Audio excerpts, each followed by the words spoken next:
오늘 말씀은 함께 찾아보도록 하겠습니다. 전도서 7장 13절, 14절입니다. 전도서 7장 13절, 14절입니다.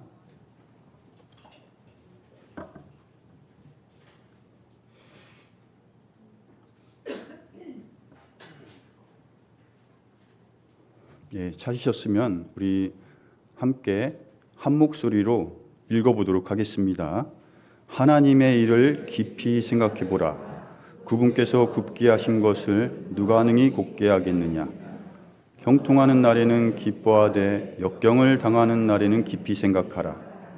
하나님께서 또한 이것과 저것을 마주보게 두신 것은 사람이 자기 뒤에 일어날 일을 찾지 못하게 하려 하심이라.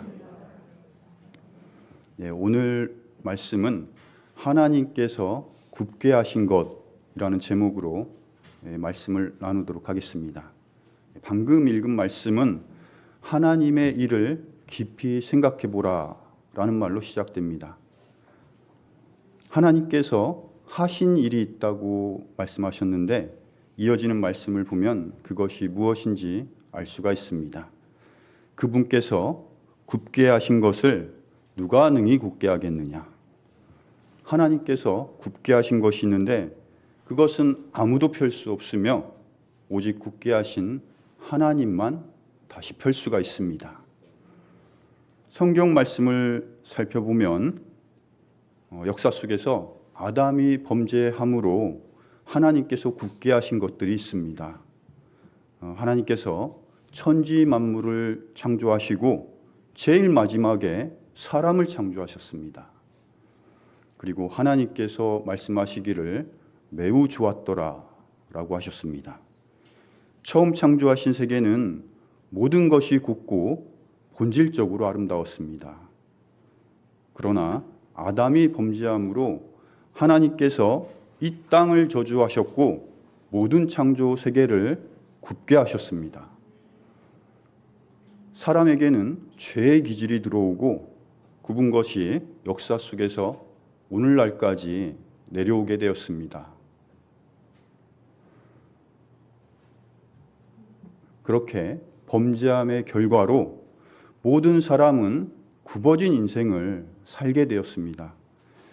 인생 속에 왜곡되고 구부러진 것들이 들어오면서 더불어 모든 창조 세계도 덩달아 굽어졌습니다.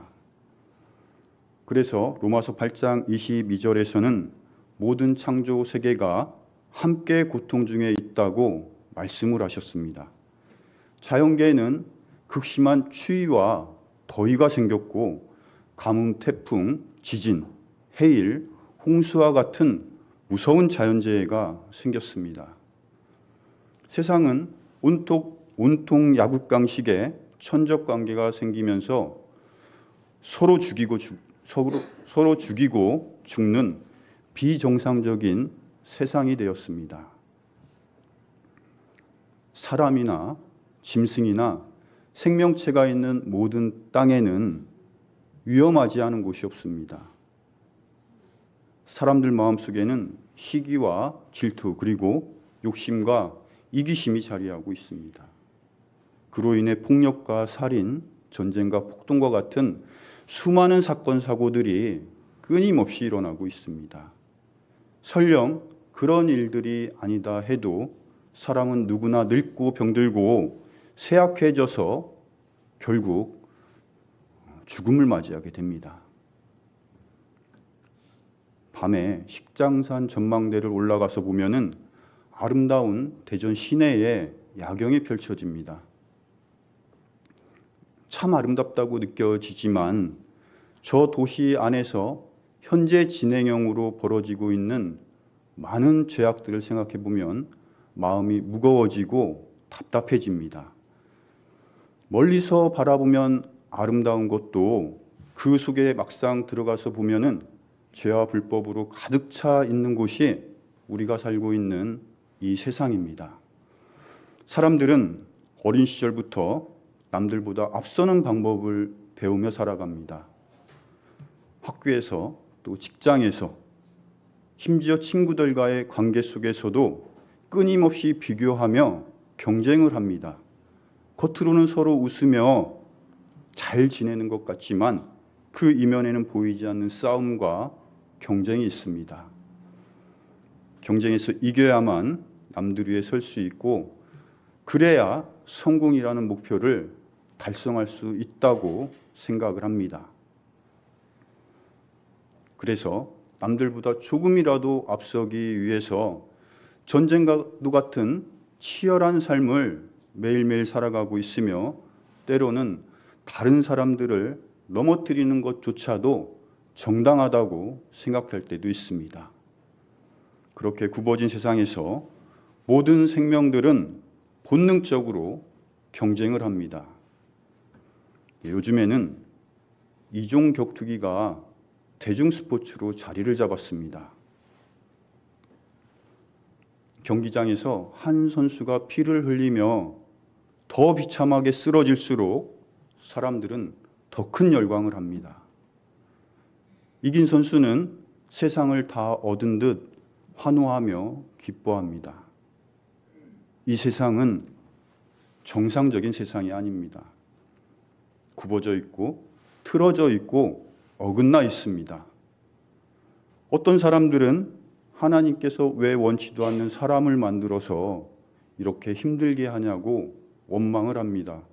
또 어떤 사람들은 따먹을 것 뻔히 알면서 왜 선악을 알게 하는 나무를 만들어서 죄를 짓게 하느냐고 말하는 사람들도 있습니다. 그리고 능력의 하나님이시라면 한 번 잘못했다 해도 그 잘못된 마음을 고쳐주시고 좋은 곳에서 계속 살게 하면 될 것을 왜 우리에게 이런 고통을 주시냐고 말하는 사람들도 있습니다. 저도 그런 질문을 가끔 받을 때가 있는데 솔직히 말씀드리면 저도 잘 모르겠습니다. 아무리 이해하려고 노력을 해도 끝내 이해할 수 없는 부분들이 있습니다. 그러나 믿음이라는 것이 지식과 이해로 가질 수 있는 것이라면 이 세상에 그리스도인은 한 명도 없을 것입니다. 우리 이사야 45장 7절 말씀 찾아보겠습니다. 이사야서 45장 7절 말씀 찾아보겠습니다.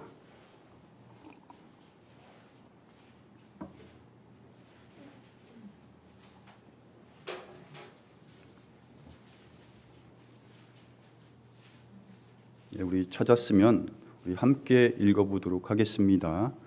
나는 빛도 짓고 어둠도 창조하며 평안도 만들고 재앙도 창조하나니 나 주가 이 모든 일을 행하느니라. 사람들은 신학이나 논리 또는 과학적 원리를 말하며 성경 말씀을 판단하고 부정하려고 합니다. 그러나 하나님께서 하시는 모든 일들은 하나님의 절대적인 주권이며 그릇이 토기장이의 뜻대로 만들어지는 것처럼 모든 일들도 하나님의 뜻에 의해 이루어진다고 할 수 있습니다. 선하신 하나님께서 왜 어둠이나 재앙까지 창조하셨는지 우리는 모든 것을 다 알 수는 없지만 말씀을 통해서 빛도 어둠도 평안도 재앙도 하나님께서 만드셨다는 사실을 우리는 믿을 수가 있습니다. 우리는 이해함으로써 믿는 것이 아니라 하나님께서 말씀하심으로 믿는 것입니다. 그것이 성숙한 그리스도인의 믿음이라고 할 수 있습니다. 굽어진 세상이 사람의 입장에서는 한평생 고난의 시간일 수 있지만 하나님 편에서는 굽어진 역사를 교정하기 위한 한순간에 불과할 수도 있습니다. 분명한 것은 지금 이 세상이 죄로 인해 굽어져 있고 수리가 필요하며 현재 하나님께서 수리 중에 계시다는 것입니다. 이 세상이 굽어진 세상이 저주처럼 보일 수 있습니다. 하지만 하나님의 시선에서 그것은 오히려 용서와 사랑이었습니다. 예레미야 애가 3장 33절은 그분은 고의로 사람들의 자녀들을 근심하게 하거나 슬프게 하지 아니하신도다 라고 말씀하셨고 시편 119편 71절에서는 고난당한 것이 내게 유익이라고 말씀하셨습니다. 만약 세상에 굽어짐이 전혀 없었다면 죄로 인해 하나님을 떠난 우리가 하나님을 다시 찾을 일도 없었을 것이고 믿음도 갖지 못했을 것입니다. 그러므로 우리에게 주어진 근심과 슬픔은 하나님께서 고의로 주신 것이 아니라 오히려 유익을 위한 섭리임을 인정할 때 우리의 굽어진 삶이 점차 펴지는 시발점이 될 수 있을 것입니다. 중요한 사실은 굽어진 이 세상이 영원히 지속되는 것이 아니라는 것입니다. 반드시 곧게 펴지는 날이 있습니다. 우리를 사랑하심으로 굳게 하신 분도 하나님이시고 굽은 것을 곧게 하시는 분도 하나님이십니다. 예수 그리스도의 초림과 재림은 굽게 하신 것을 다시 곧게 하시는 하나님의 역사하심입니다. 예수님께서 2000년 전에 십자가에서 피 흘려 죽으시고 묻히시고 다시 일어나셔서 우리를 향해 의롭다 선언하셨습니다. 그리고 주님께서 재림하실 때 완전한 몸의 부활과 굽어있던 세상의 모든 것들을 곧게 펴주신다고 약속하셨습니다. 그리스도인은 그날을 기다립니다. 우리 빌립보서 3장 20절, 21절 말씀 보겠습니다. 빌립보서 3장 20절, 21절 보겠습니다.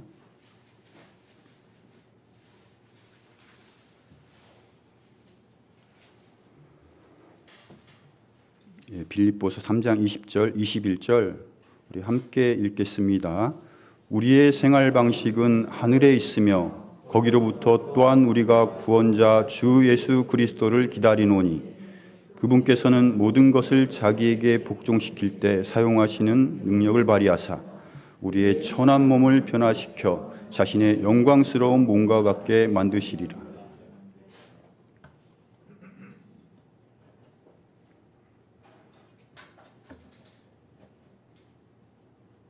우리의 생활 방식이 하늘에 있다는 것은 세상 사람들과 대조되는 그리스도인의 특성을 말하고 있습니다.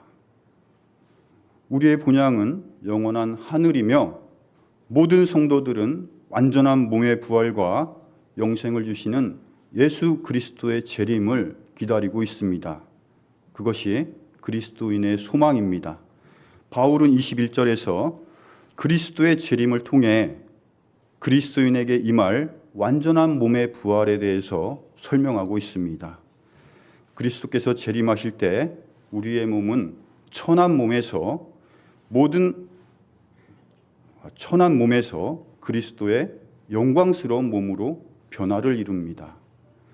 우리의 썩어질 몸을 예수 그리스도와 같이 영광의 몸, 썩지 않을 몸, 그리고 영에 속한 완전한 몸으로 변화시켜 주신다고 말씀하셨습니다. 그날에 비로소 죄로 인한 이 땅의 모든 저주가 풀리게 됩니다. 그래서 이사야서 11장, 이사야서 65장에 나와 있는 말씀대로 약육강식의 천적관계가 사라지고 사자가 풀을 뜯고 어린아이가 독사의 구멍에 손을 넣어도 안전한 에덴 동산과 같은 천년왕국이 다시 이루어집니다. 그리고 1000년이 지난 후에는 영원한 새 예루살렘과 새 하늘과 새 땅이 열리는 것입니다. 그렇지만 지금 우리가 속한 이 시대는 죄로 인한 저주가 여전히 진행 중입니다. 우리의 신분은 하나님의 아들들이지만 몸의 부활을 이루기 전까지는 하나님의 아들들로 나타날 수가 없습니다.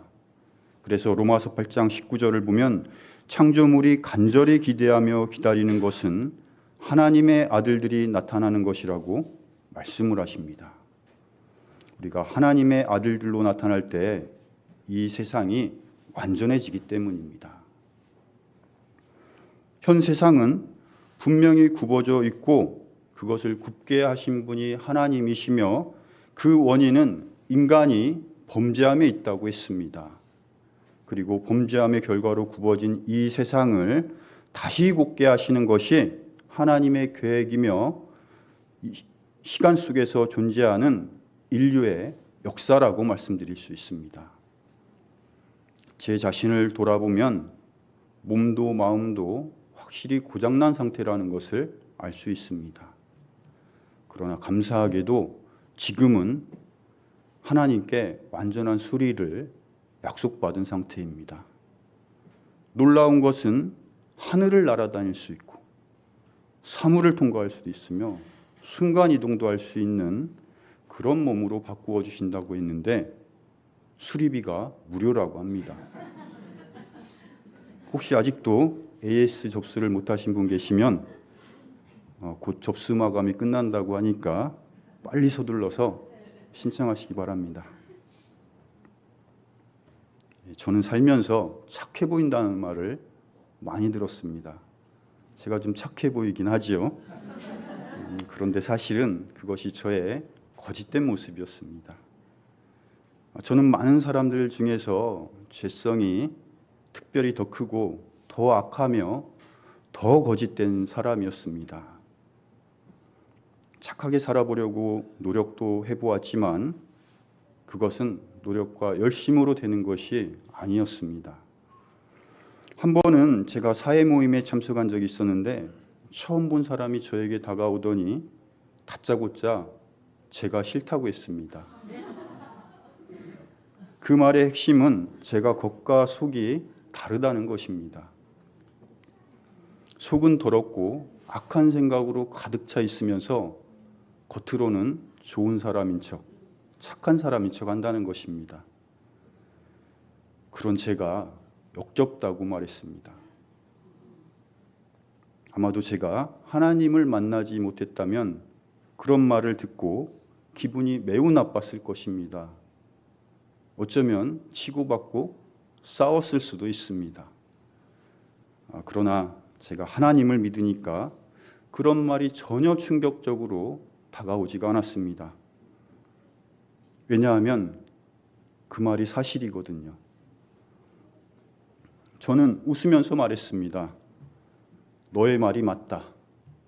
내가 그런 사람이라는 것을 어쩌면 그렇게 정확히 알 수 있느냐. 너 참 대단하다. 그렇게 얘기를 했더니 그 친구는 저와 싸우고 싶었던 것 같은데 슬며시 자리를 피하는 것이었습니다. 제가 구원을 받고 조금 펴지긴 했습니다.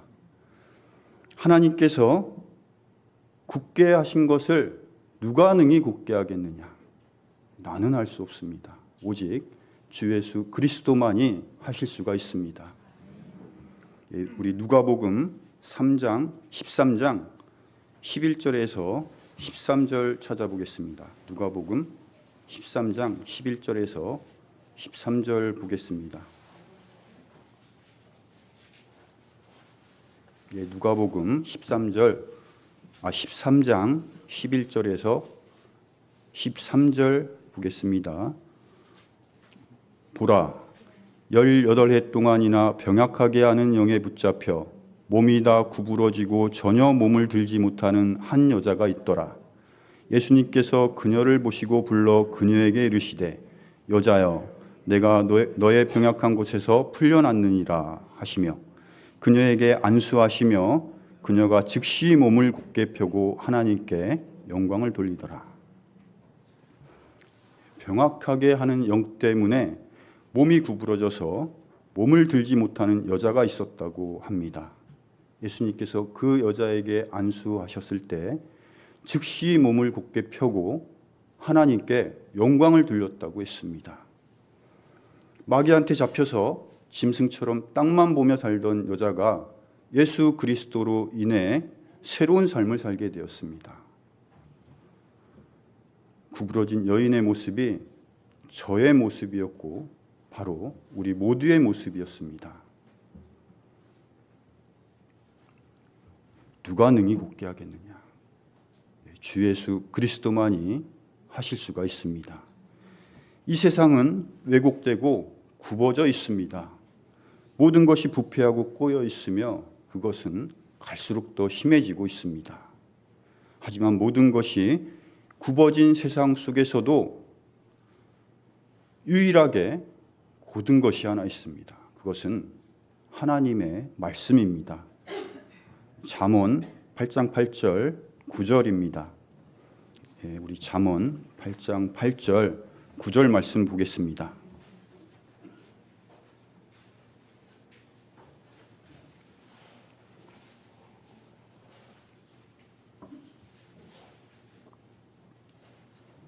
잠언 8장 8절 9절 우리 함께 읽도록 하겠습니다.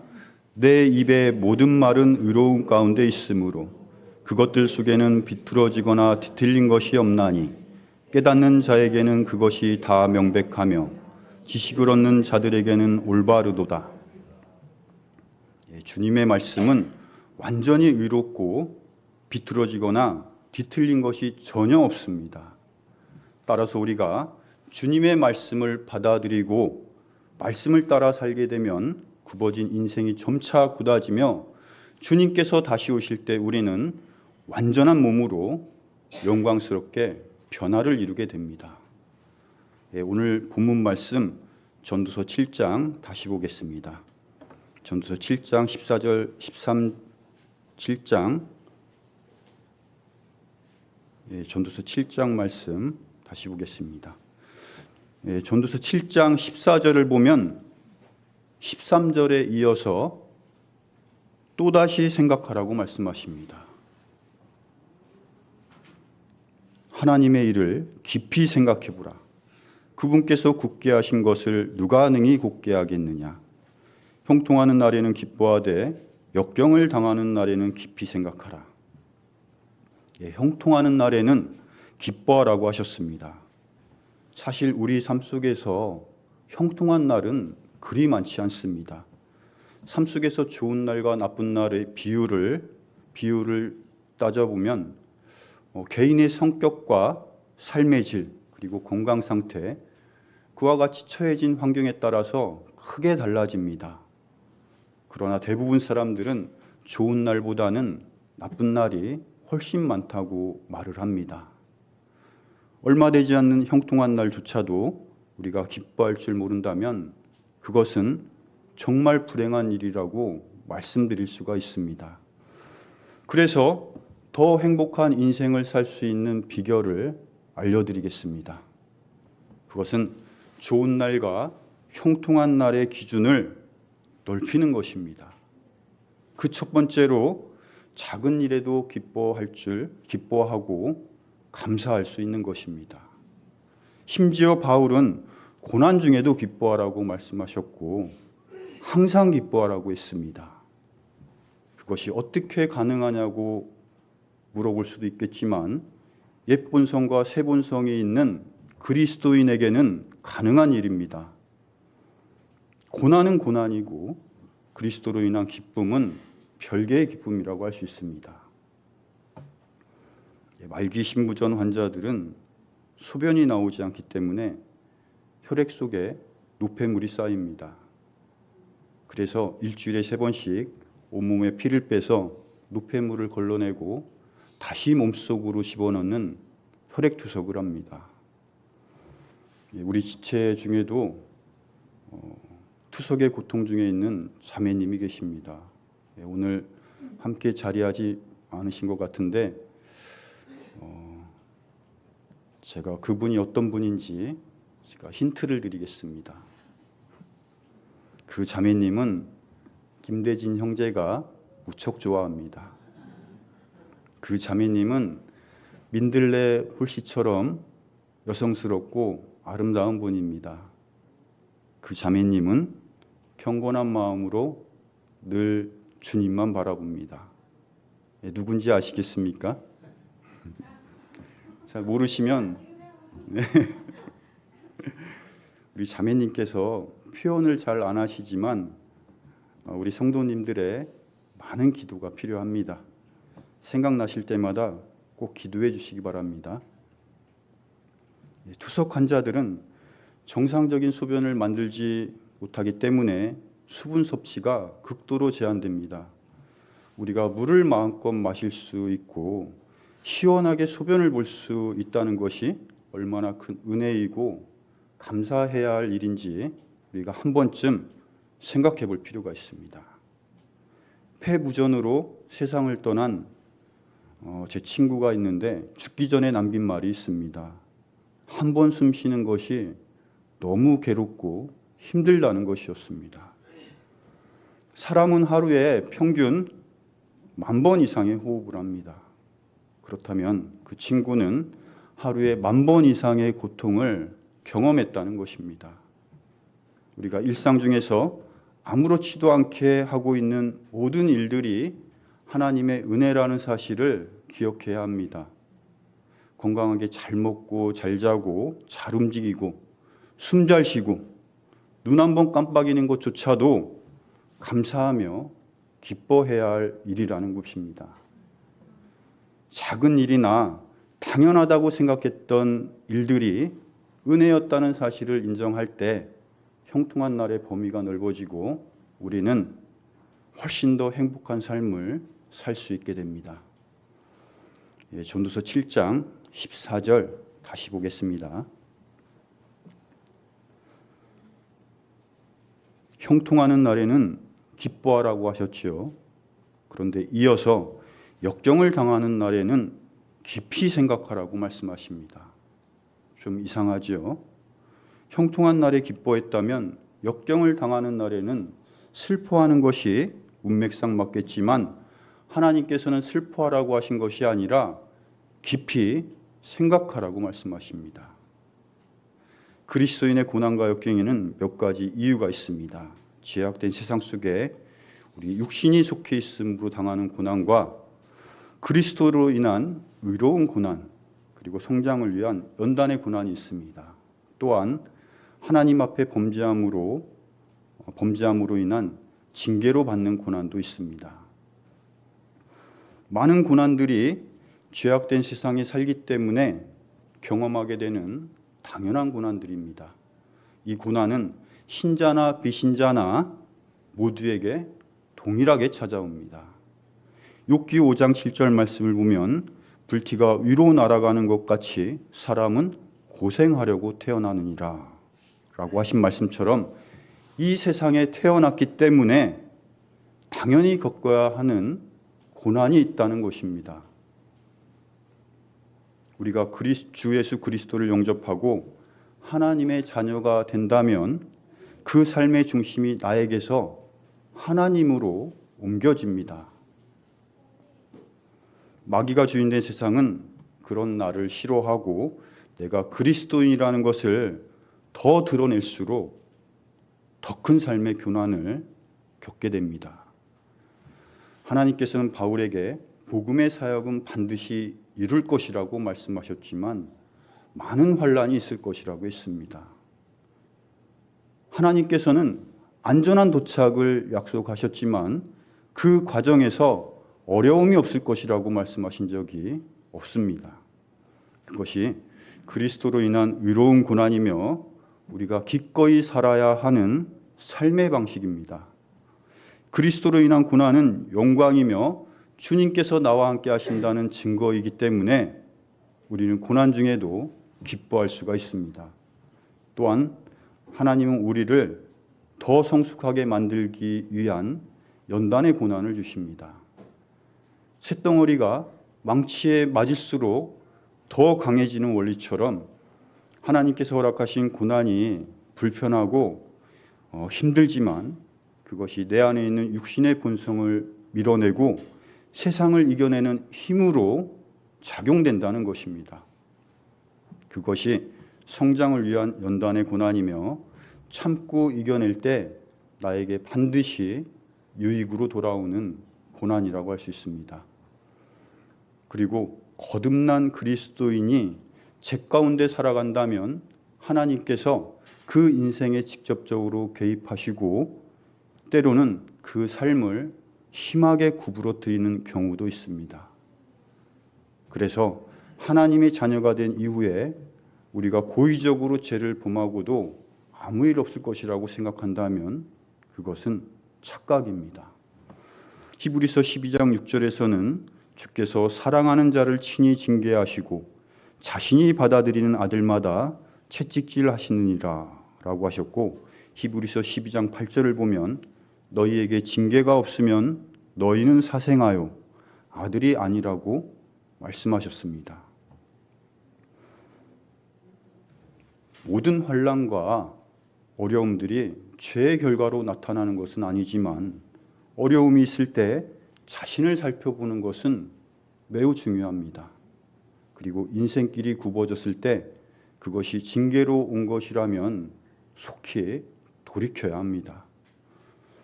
고린토전서 10장 13절 말씀에 따르면 하나님께서는 감당할 시험만 우리에게 허락하신다고 하셨습니다. 그리고 반드시 피할 길을 주신다는 약속의 말씀을 주셨습니다. 우리 잘 아시는 말씀이지만 다시 한번 찾아서 우리 함께 읽어보도록 하겠습니다. 고린토전서 10장 13절입니다.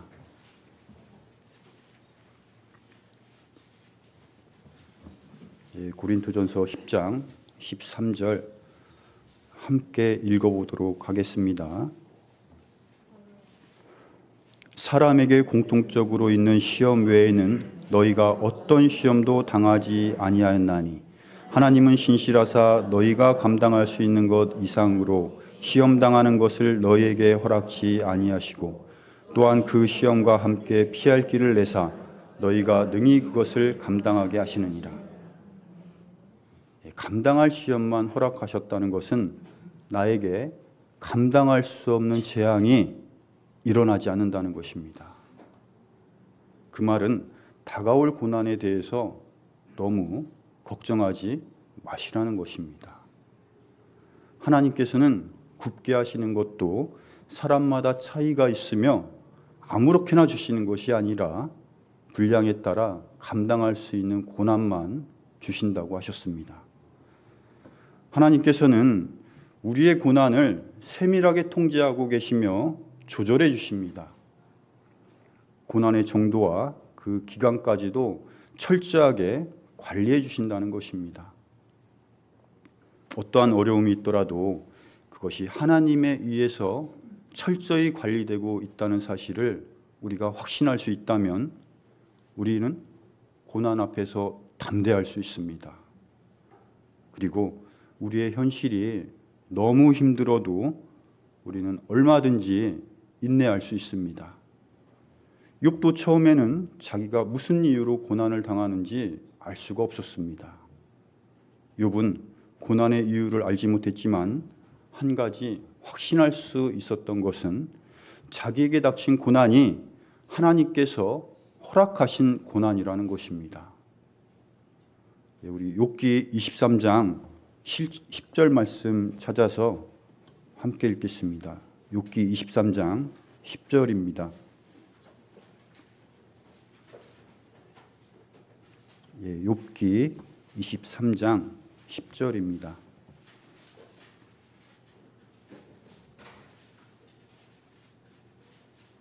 함께 읽어보도록 하겠습니다. 그러나 내가 가는 길을 그분께서 아시나니 그분께서 나를 단련하신 뒤에는 내가 금같이 나오리라. 바로 앞절에서 욥은 하나님을 찾을 수 없다고 탄식을 합니다. 욥은 알 수 없는 갑작스러운 고난 앞에서 너무 고통스러웠고 혼란스러웠으며 하나님께서 자신에게 어떤 계획을 가지고 계시는지 전혀 알 수 없었습니다. 그러나 욥은 믿음의 사람이었습니다. 비록 자신은 하나님의 뜻을 알지 못하지만 자신이 처한 고난의 상황을 하나님께서는 모두 알고 계시다는 믿음을 가지고 있었습니다. 그리고 정금과도 같이 단련된 영광이 올 것이라는 확신과 소망을 가졌습니다. 욥은 어떤 상황에서도 하나님을 신뢰하였고 순종하고자 하는 놀라운 믿음을 보여주었습니다. 우리 삶 속에서 굽은 일이 생겼다면 하나님의 뜻이 무엇인지 깊이 생각해 봐야 합니다. 역경의 날들이 다가올 때 조급한 마음으로 좌절하거나 절망하지 말고 급하게 노를 바라지도 말고 인내하며 겸손하게 깊이 생각해 봐야 합니다. 역경의 날에는 하나님 앞에 자신을 솔직히 돌아보고 하나님의 뜻이 무엇인지 깊이 생각해 보는 것이 필요합니다. 그리스도인의 고난에는 반드시 하나님의 의도하심이 있기 때문입니다. 다시 본문 말씀 전도서 7장 14절 하반절 보겠습니다. 하나님께서 또한 이것과 저것을 마주보게 두신 것은 사람이 자기 뒤에 일어날 일을 찾지 못하게 하려 하심이라. 이 말씀은 단순히 삶의 불확실성을 말하는 것이 아닙니다. 인생의 모든 상황 속에서 하나님의 주권과 지혜를 신뢰하며 살아야 함을 강조하는 말씀입니다. 여기에서 이것과 저것은 앞선 말씀에서 보여주는 것처럼 형통한 날과 역경의 날을 의미합니다. 마주보게 두셨다는 것은 형통과 역경이라는 상반된 경험을 균형 있게 허락하셨다는 것입니다. 그래서 사람은 내일이 좋은지 나쁜지 알 수가 없습니다. 인간의 미래를 알 수 없도록 하신 것은 인간 스스로 삶을 통제할 수 없고 모든 일이 하나님 뜻에 달렸다는 것을 알게 하려 하심입니다. 그래서 지금 나에게 무슨 일이 있든지 그것이 다가올 날들에 어떤 영향을 미칠지 우리는 알 수가 없습니다. 오직 하나님의 말씀과 인도하심에 의지할 때 우리는 가장 안전할 수가 있습니다. 하나님께서 계획하시는 세상은 아직 완성되지 않았습니다. 완성되지 않은 물건을 보고 그 가치를 평가할 수 없듯이 우리도 시간이 지나봐야 정확히 할 수 있습니다. 완성되기까지 그 모든 과정을 우리가 정확히 알 수는 없지만 그리스도인을 완성하시는 분은 하나님이십니다. 우리가 하나님 나라에 이를 때 하나님께서 굽어 있는 우리를 완벽하게 굳게 하실 것입니다. 그곳에는 완전하신 하나님과 완전하신 사랑과 완전한 의와 정의가 있으며 그 속에서 우리는 주님과 같은 완전한 인격과 몸을 갖게 될 것입니다. 우리 고린토후서 4장 17절 말씀 함께 보도록 하겠습니다. 고린토후서 4장 17절 말씀입니다.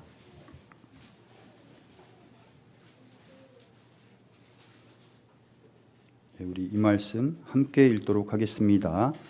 우리가 잠시 받는 가벼운 고난이 우리를 위해 훨씬 더 뛰어나고 영원한 영광의 무거운 것을 이루느니라. 그리스도인은 절대 하나님께서 굽게 하신 일로 손해보는 일이 없습니다. 우리를 잠시 동안 굽게 하신 것에는 영원한 영광의 무거운 것을 주시기 위한 하나님의 선하신 뜻이 있다는 것입니다. 그러니까 우리 삶이 굽어져 있다 해도 그럼에도 감사할 수 있는 우리가 되었으면 좋겠습니다. 굽게 하신 분도 하나님이시고 곧게 하신 분도 오직 하나님이십니다. 그리고 그리스도인은 반드시 곧게 펴지는 날이 있다는 것에 소망을 두시기 바랍니다. 이상 마치겠습니다. 기도드리겠습니다. 하나님 아버지, 우리 인생이 굽어져 있지만 그럼에도 우리가 감사하고 기뻐할 수 있는 것은 우리 주님께서 다시 오신다는 확신이 있기 때문입니다. 우리를 능히 곧게 하시는 주님을 바라보면서 이번 한 주도 그리스도인다운 영광스러운 삶을 살아갈 수 있도록 인도하여 주시옵소서. 주 예수 그리스도의 이름으로 감사하며 기도드렸습니다. 찬양은 1088번 온갖 두려움과 드리도록 하겠습니다.